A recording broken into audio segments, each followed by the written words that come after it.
thank you very much. Yeah, some eyebrows raised with that draw on the scorecard. We'll get you back out to North Dakota momentarily, but now let's catch you up on some boxing news. The next heavyweight champion of the world will be decided in Hollywood, but Rocky Balboa nowhere near this one. USC's Galen Center in Los Angeles will host the May 10th bout between Bermane Stiverne and Chris Arreola. They're fighting for the belt Vitaly Klitschko vacated a few months ago. Klitschko is choosing to pursue a political career in his native Ukraine. You can watch the title fight right here on ESPN 6 weeks from tomorrow, but you don't have to wait to hear from the one and only Don King. It makes me feel good to have an opportunity to be able to speak to you today and to say we're coming home. You know what I mean? And so the prodigal son returns home in the sport of boxing, and that is the heavyweight championship of the world. The slogan goes in boxing, as the heavyweights go, so goes boxing. Well, we've been kind of lost in the heavyweight division, and that's why you've had such a diminishing return in the field of boxing. Now is that return to glory will be creating the excitement again. That's my intention to do on May 10th, is to do to him what he did to me. I respect him. I respect him a lot.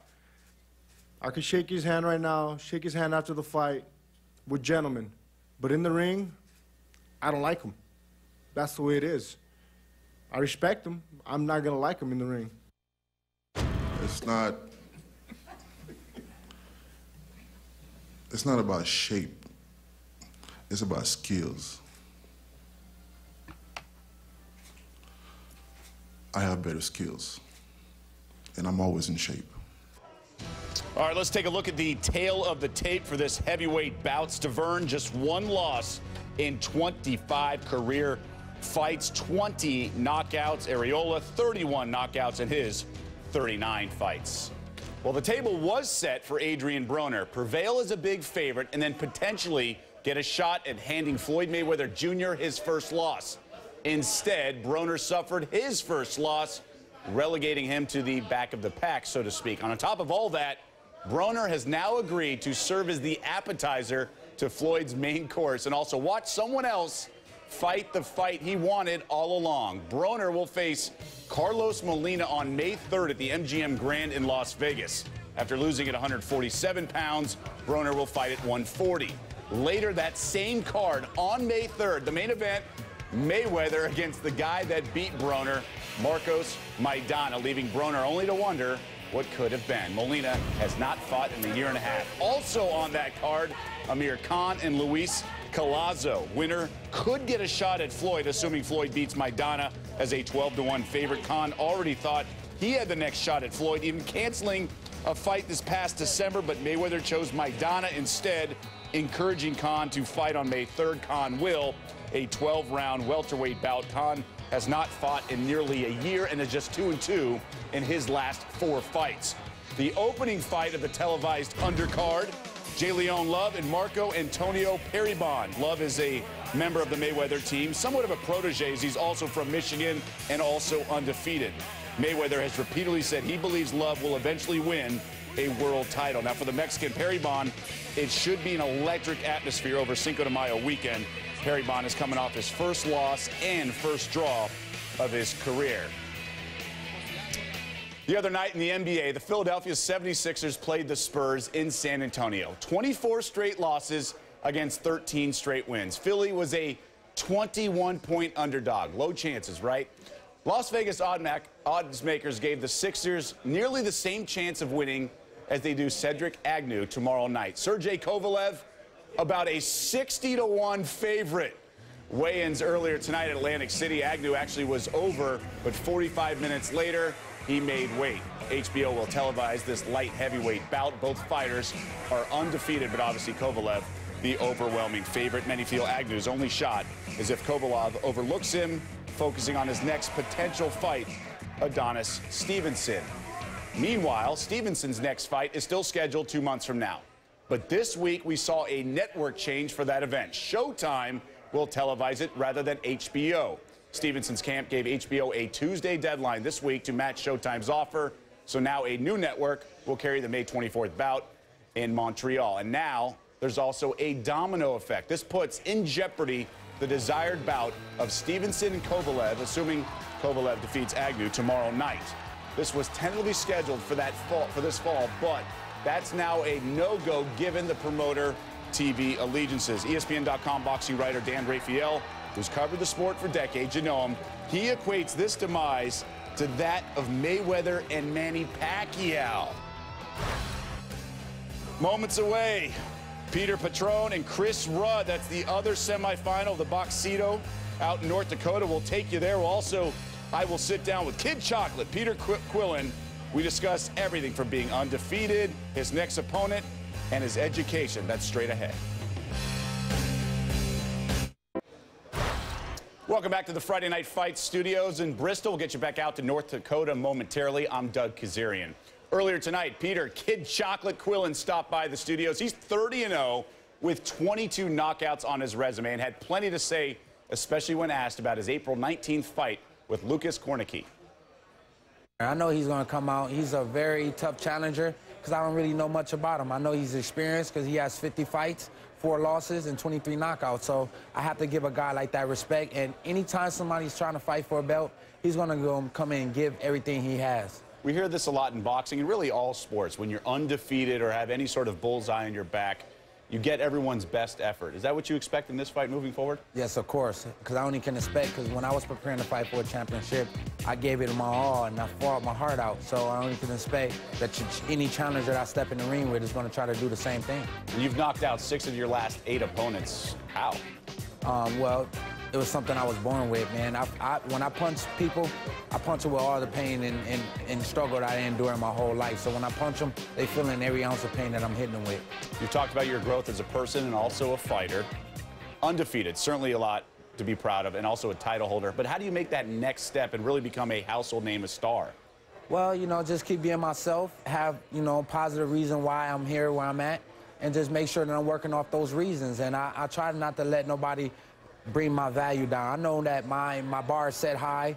People expect a lot out of me, so I set my value higher than all those expectations of me. 4 years ago, you moved to Los Angeles to train with the great Freddie Roach. What's that experience been like? Man, it's, you know, just to have Freddie say he wanted to train me was like, for real, like I couldn't expect it. And then, you know, I learned so much by training under the wild card name, and, you know, now I'm the champion of the world. What does he taught you? What's the one thing that really sticks out that he taught you? Well, he taught me how to do left hook right hand, and I did that to a guy in the gym, and I broke his jaw. How come he knew how to teach you that and no one else did? Well, everybody's going to give you a certain point of view of what you can do. And Freddie, you know, he's been in there with the best and taught the best. And, you know, he brought out the best in me, and I'm just very fortunate to be able to train underneath him. You mentioned it earlier. You recently got your GED. Why was that important for you to get? Because I got tired of going through different kids and telling them stay in school, don't be a fool. And, you know, I was walking around here without an education. I thought it was very important, especially as a champion, to be able to promote education to kids and letting them know how important that it is to have that. So you wanted to walk the walk in addition to talking Yes. the talk. All right, Mayweather could come up in class, add a few more pounds, and fight you. What would you like to say to Pretty Boy out there? Well, Pretty Boy is definitely somebody that inspired me, but I take no prisoners, and I definitely look hard to be a victor in any fight, and that's what whoever I step in the ring with. So you would like to fight Mayweather? Oh, man, why not? You know, definitely with the money and everything that's behind a fight like that, if he's willing to come up and challenge me, then so be it. All right, Peter, we appreciate the time. Best of luck in your next fight, and we're looking forward to everything that's ahead in your promising career, and also best of luck in August, I should say, becoming a father. Thank you so much. I appreciate it. Yes, his first kid is expected August 16th, so best of luck there. Here's the card on April 19th in Washington, D.C. Bernard Hopkins also on the card. Should be a great one. We're off next week for Friday Night Fights. April 11th, though, Gilberto Ramirez, Giovanni Lornazo, the middleweight clash. That's the night before Manny Pacquiao and Timothy Bradley, the HBO pay-per-view from the MGM Grand in Las Vegas. Time now for our co-main event. Let's send it back out to Todd Grisham and Teddy Atlas. And Todd, be careful out there. North Dakota has a state law where it's illegal to fall asleep with your shoes on. Don't say I didn't warn you. We are on the banks of the Missouri River here in Newtown, North Dakota for ESPN Friday Night Fights, brought to you by Corona Extra. Let's take a look at our Boxino tournament bracket. It has changed as Fernando Carcamo advances to our championship on May the 23rd. We're about to find out who he'll fight. Will it be Chris Rudd or the Spanish-Russian Petr Petrov, who spoke to Bernardo Osuna just moments ago? Petr Petrov and Chris Rudd, both upset winners in the first round of the Boxino tournament. What do you have to do to win tonight? Fue una sorpresa la victoria de ambos púgiles en la primera ronda. ¿Qué tienes que hacer para vencer a Chris Rudd esta noche? Pues tengo que hacer que se sientan cómodos en el ring, no dejarle hacer su trabajo y hacer yo mi trabajo.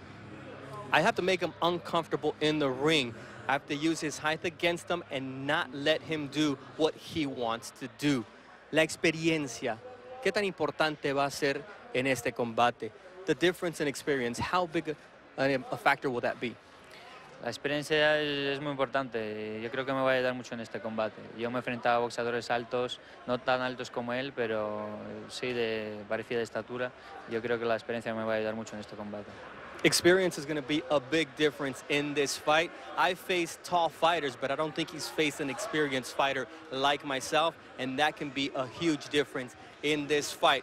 223 rounds and 39 fights for Petrov against 52 rounds and only 15 fights for Chris Rudd. We'll see just how big a factor experience is. Petr Petrov entered tonight maybe as the favorite to win it all. As for Chris Rudd, as we take a look at our Boxino fighter bio, he's the underdog, and it's a role he's enjoying here on Boxino. To me, it's kind of crazy because it's fun to me. You know, as a kid, I have always been known to fight a lot, so to get in the ring and be able to fight without getting in trouble, it's a good thing. From where I'm from, if I probably wouldn't start boxing, I probably never would have left out of the state of Tennessee. Like I said, the competition is fun to me. You know, I know it's crazy to say something fun about getting hit upside the head, but, you know, I just love doing it. My wife, she loves that I fight. You know, she's been with me for a while, even when I was still fighting amateur, and she knows that I live and breathe boxing. You know, she say I train too much, so I have a problem with training even when I'm at the house and I'm not at the gym. I'm doing push-ups or running or something to keep myself in shape. But she knows it's something that I love to do, so she's gonna support me 100%. I have a full-time job. I work 12 hours a day. When I leave work, I go to the gym. On my off days, I'm in the gym 3 times a day, you know, just to make up for the time I'm not in there, you know. I'm not like these other fighters that have big sponsors that, well, they don't have to work. You know, I'm a family man. I'm gonna provide and have food on my table for my family. That's my motivation, you know. I wake up in the morning and see them, and that's the only motivation that I need to get up and push harder. Everybody knows this is not the NBA, this is not the NFL. Coming into this game, you can't start out on the top. You have to start off somewhere to build your record. Don't nobody get in the ring on their first fight with a Floyd Mayweather, because you got to make it to the top. They try to make it seem like fighters from the South can't fight, but, you know, there's a lot of us that have came from the South that can fight. I entered this tournament because it was a great chance for me to show the people what I can do. You know, I had a 2-year layoff with promotional problems. So they come to me with this, and I'm like, well, it's a chance for me to redeem myself, or try to redeem myself, to let people know what I can really do. That fighter bio was brought to you by 1800 Tequila. Chris Rudd, the pride of Covington, Tennessee. He comes out wearing his Tennessee orange. Unfortunately, the Volunteers losing to the Michigan Wolverines in the Sweet 16 earlier tonight. So the entire state, I'm sure, in Chris Rudd's corner tonight as he fights for the 15th time as a professional. He is the least experienced of all the fighters in Boxino 2014. His opponent, much more experienced. Petr Petrov speaks fluent Russian and Spanish. He's 33-4-2, and an impressive victory in his first fight in the quarterfinals. What do these fighters need to do to win? It's time for Teddy's Fight Plan, brought to you by Corona Extra. All right, let's start with Mr. Rudd. The taller man, as you said, the least experienced in this tournament. Use your long jab and your legs to own the outside and turn southpaw in spots. That's not a bad idea, since you know how to do that. And for Petrov, get close and bang to the body and then go upstairs to the head. Let's take a look at exactly what I'm talking about. Here you see Rudd doing it the right way. Turning southpaw, confusing his opponent there. using that long jab to keep separation, then pick spots, and then using those legs to get out of dodge a little bit and keep that separation. Here you see Petrov in close, downstairs, and then upstairs, chopping the tree. Upstairs, downstairs, back upstairs. Both guys know what their identities are. Now let's see who goes and uses it. A fantastic opening bout tonight between Miguel Gonzalez and Fernando Carcamo. Now our second semifinal. You guys are professionals. I expect you to act like them. Want a good, clean fight. Let's go back to your corner and let's go to work. And we expect an all-action fight in these two respective lightweights. First fights in Boxino. Peter Petrov, 82 punches around. Chris Rudd, 115 around. That's over 200 punches combined. The average in the lightweight division is about 120 per round, Teddy. Yeah, well, I talked about the height. I talked about the jab of Rudd. No sense of being tall if you can't use that jab to maintain that tallness, if that's a correct word, against a shorter guy like Petrov. But let's not forget, it's easy to say it's up to the jab and the reach, but it's also really incumbent on Rudd, as I said in this perform like a champ or fight like a champ. You got to use those legs to keep the body in position to use that long jab. Those legs have to get you out of dodge. They have to keep that separation to be able to really use that wingspan properly. And right now, you get near the ropes, you got problems. And just what we talked about, Petrov getting in close, banging downstairs, banging upstairs. And a happy birthday to Peter Petrov, who turns 31 today. He's not happy yet. Not happy yet, unless he wins. It's his birthday. Teddy Atlas is calling his fight on national television. It's a great day. And you're so right. He's just hoping. Petrov's hoping he has two things to celebrate in about a half hour. One is he's going to the finals, baby. And the other is, well, he can celebrate his birthday. A happy one, not just a birthday. We all have birthdays. They're not all happy, Todd. The older you get, the less fun they seem to be. Listen, you talked about early, rightfully so, about Rudd being the least experienced fighter remaining in this tournament, even going into this tournament.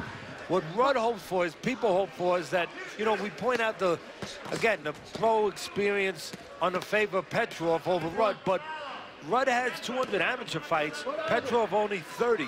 So, you know, don't feel sorry for Rudd too much. Rudd has all that amateur experience. He needs to show that to make up for the lack of pro experience. And he can.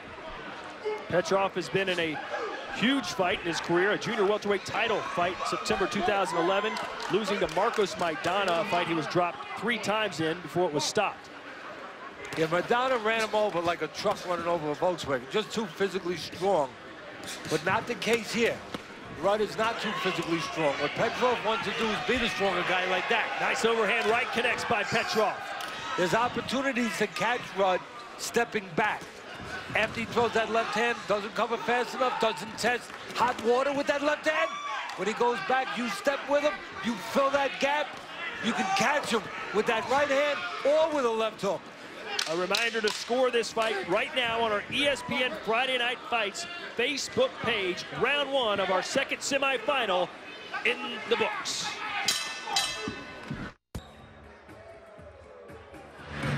We try to please you at home. We set the fight plan that Petrov had to get inside, go downstairs and upstairs. He did so early. And he also caught Rudd stepping back with that left hand low. You know, if you're going to use that jab, you're the taller man. Well, you better get out at the right distance. Rudd getting out from a little too close. Petrov able to close that gap and catch him on the way out. That's exactly what you talk about when you say catch somebody going.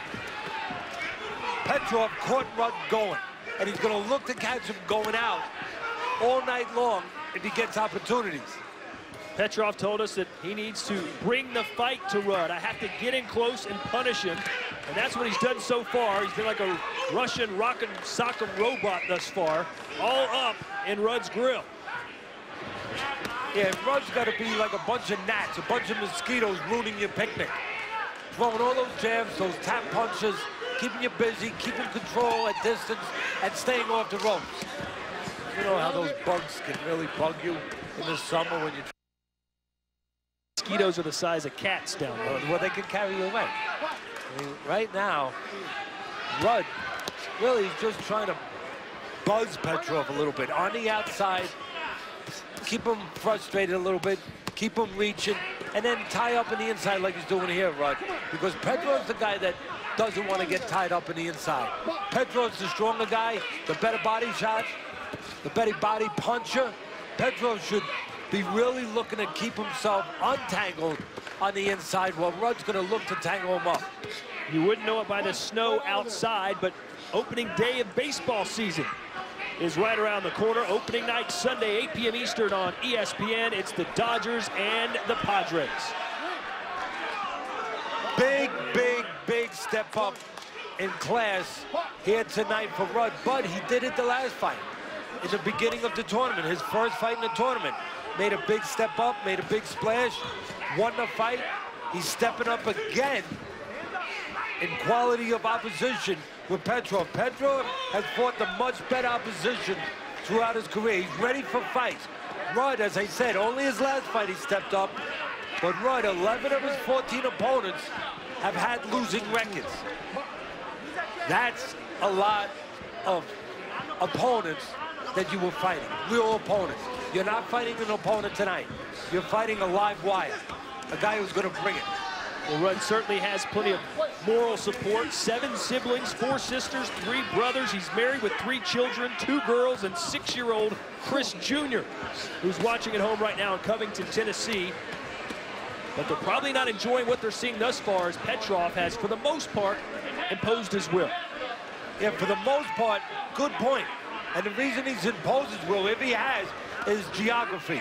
For the most part, Petrov has gotten a location that suits him better. Being a stronger guy, getting in close. A right hand connects there from Petrov as Rudd does his best to answer. The inaugural class of the New York State Boxing Hall of Fame will be inducted this weekend.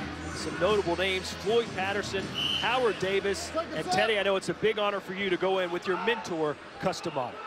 Yeah, he's the reason why I'm here, I guess you could say. I mean, I was a young kid, 19 years old, went up to Catskill to be a fighter.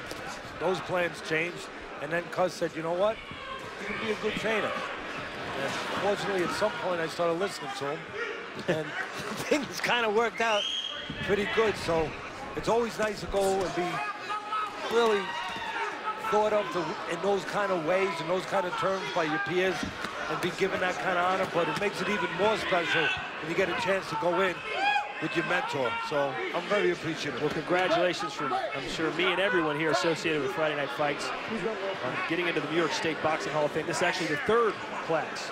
How you didn't get in with the 1st class, I'll never know. Because you weren't on the board voting.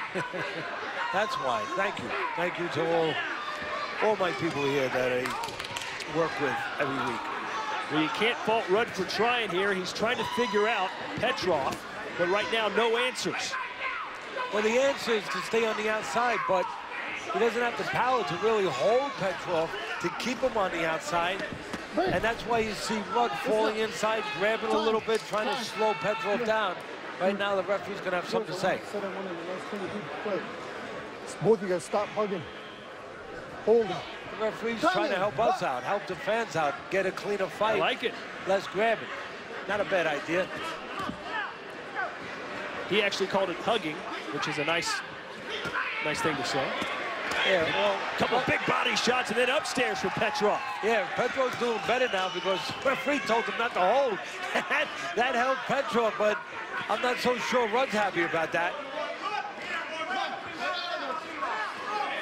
Because Petrov's a better guy on the inside. Shorter arms, a little stronger.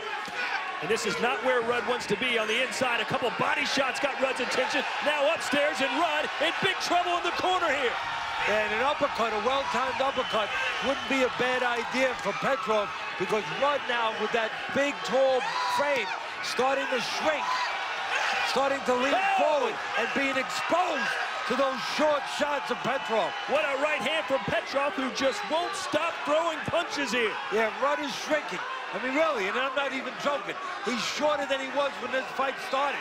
You know, he started almost 6 foot. Now he's about 5'6", as he's crouched over, getting hurt by those body shots, and he's at the height of Petrov, and he's at the mercy of Petrov, too. Still 40 seconds to go. Rudd's exchanging here. This is not the smartest thing for him to do. He's going to lose that battle every time. Well, he's trying to hold him off. He's trying to fight fire with fire, and you're right. He's getting burnt a little. Will Petrov run out of steam here? That's the only hope Rudd's got. Rudd has never been knocked down as a professional in 14 fights. Look, I love the heart of Rudd, but the intellect, the fight plan is the wrong one right now. The heart is beautiful. I know what he's trying to do. He's trying to get the respect of Petrov, but he needs to do that on the outside, not on the inside. Come on, let go.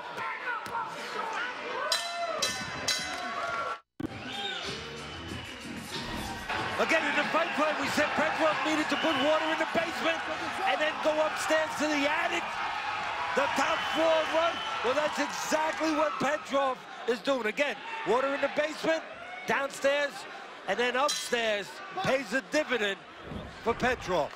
Chris Rudd cannot afford to donate his entire time as a boxing professional. He has a job, says he works 12 hours a day in a warehouse, then goes to the gym for 3 or 4 more hours. So you know he's not going to go home quietly. He will leave it all in the ring. And look at those power punches thus far. Petrov, complete domination. Yeah, you just said that Rudd... Oh, and the right hand connects. Rudd stayed on his feet somehow. Yeah, he's a game guy, but he's fighting again in the wrong geography. Rudd's legs are ready to go. Petrov sees the bullseye and is continuing. And now Rudd fighting back. Everything he's got. The only problem, Rudd's punches are wide. Petrov's are short and straight, and that means they're going to do that. They're going to get in, and it's going to make the referee do that. Stop the fight. Petr Petrov is headed to the Boxino Championship with an absolutely outstanding performance.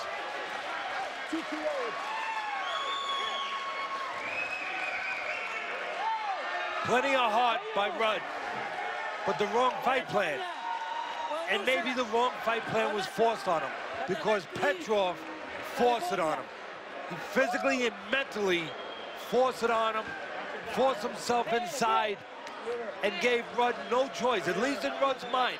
Rudd thought, I can't keep him outside. I'm not able to keep him outside. I gotta try to do something inside, and it was the undoing for Rudd. Petrov with his 15th professional knockout. Chris Rudd stopped for the first time in his career. But what a show from Petrov. He was good in his quarterfinal fight against Fedor Papazov. He was great tonight. Yeah, Petrov imposed himself mentally and physically. Inside to the body, Petrov, and there's the big right hand upstairs. Downstairs, and then upstairs. You're bending. So where does Rudd think it's coming? Downstairs, it comes upstairs, and Rudd takes that right hand clean. The end of the fight right here. Petrov where he wants to be, in the location he wants. Straight punches, wide punches from Rudd, and a stoppage, and a good stoppage by the referee. Let's go now into the ring for the particulars. Here's Ray Flores. Boxing fans, the end comes at 51 seconds of the 3rd round. A referee in charge, Billy Johnson, has waved off this contest for your winner by technical knockout. And moving on to the finals of the Boxino 2014 lightweight tournament, Petr El Zar Petrov. So Petrov advances to face Fernando Carcamo in our Boxino Championship. We'll get Teddy's thoughts on that showdown on May 23rd. We'll be back to Newtown, North Dakota after this. ESPN's Friday Night Fights presented by Corona Extra, who invites you to find your beach. And now let's take a look at tonight's foolproof punch of the night, brought to you by just for men, and there were plenty to choose from. But the one that got our attention in our first semifinal, this left hand from Carcamo. Well, you don't pull back from left hooks. Gonzalez pulled back. The left hook was long enough to catch him at the end. And give Gonzalez credit, he continued and finished the fight after eating that punch in round number 1. As for our second semifinal, a resounding knockout performance by Petr Petrov, who's standing in the ring with Bernardo Osuna. Thank you, Todd. An impressive win for you, Peter.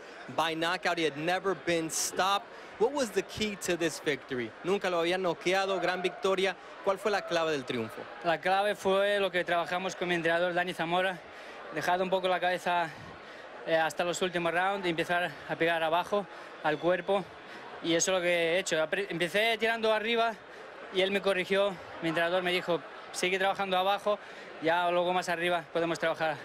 Más adelante podemos trabajar arriba, y es lo que hice, trabajar golpes en el hígado, en el cuerpo, y ahí es donde se fue ablandando, y al final por el cúmulo de golpes el árbitro paró el combate. The key to this victory was working the body. Talked about working that in the gym with Danny Zamora, and he started working the head in the first round. They went back to the corner, he corrected that, and that was the key to coming away with this victory, working to the body, and that led to his win. Now you're going to be facing El Guerrero Yaqui. You've already faced a puncher in Papazov, a boxer in Rudd. What will you face in your next opponent? Ya enfrentaste a un boxeador en Rudd, a un noqueador en Papazov. ¿Qué te espera en la final en contra del Guerrero Yaqui? La verdad es que todavía no he tenido la oportunidad de ver sus combates, porque yo estaba concentrado en Papazov, en Rudd, dejándole a él, no sabía si él iba a ganar o iba a ganar el otro boxeador, González. Entonces todavía no he visto cómo boxea, pero me pondré a estudiarlo, a mirarlo y trabajar sobre ella. Sé que es un pegador fuerte, que pega fuerte, que le gusta presionar en los combates, pero bueno, trabajaremos sobre eso en el gimnasio. Y yo creo que sobre todo a la afición le espera un gran combate, un buen combate, y aseguro que va a ser una gran noche y un combate bonito, y invito a la gente que lo vea, que no se lo pierda. He said, ultimately, I haven't had a chance to look at my opponent in the finals yet because I was more concentrated on Rudd and initially on Papazov. I know he was a power puncher. I know he pressures, and will work on that in the gym. But I believe that this final will be spectacular, so I invite all the fans to watch it May 23rd. Todd, Teddy, back to you. Oh, we'll be watching, all right. We didn't come this far to tune out, did we, Teddy? No, sir. Oh, let's take a look at our semifinal brackets, and it now become the championship match. Petr Petrov and Fernando Carcamo, May 23rd from Verona, New York. And Teddy, as we take a look back at our Boxino tournament recap brought to you by 1800 Tequila, give us a quick preview of what you think we're going to see in the title match. I think you're going to see fireworks, you're going to see excitement, you're going to see pressure, you're going to see body work. Both guys like to go to the body. Carcamo has the more pure power. Petrov is a more experienced guy. Carcamo's 8 years younger. What will play out? Should be a good fight, an entertaining fight. I think I'm picking Petrov. What's not to like? Look at these shots he landed to Chris Rudd, who showed a lot of heart, Teddy, but heart sometimes can't beat a right and left to the jaw over and over again. No, exactly right. Rudd should have talked to a real estate agent and talked about location, because it's always about location, location, location. He fought inside, he needed to fight on the outside. We know where these two men's location will be on May 23rd. They'll be in the finals in Verona, New York. We'll be back to wrap things up here from Friday Night Fights. Welcome back to the Friday Night Fight Studios in Bristol. I'm Doug Kazarian. We'll get you to Sports Center momentarily, but first we want to update you on a story we brought you last week.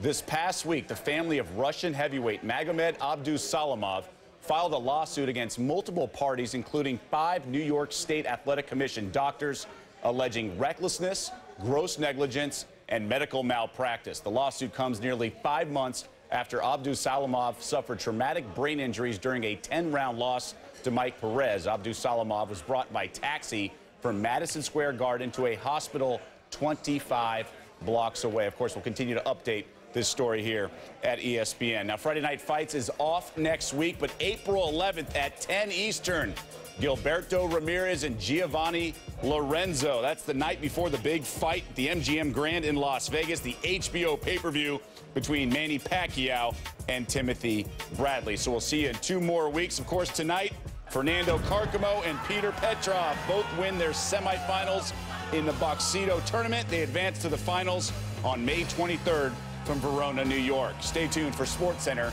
That's moments away.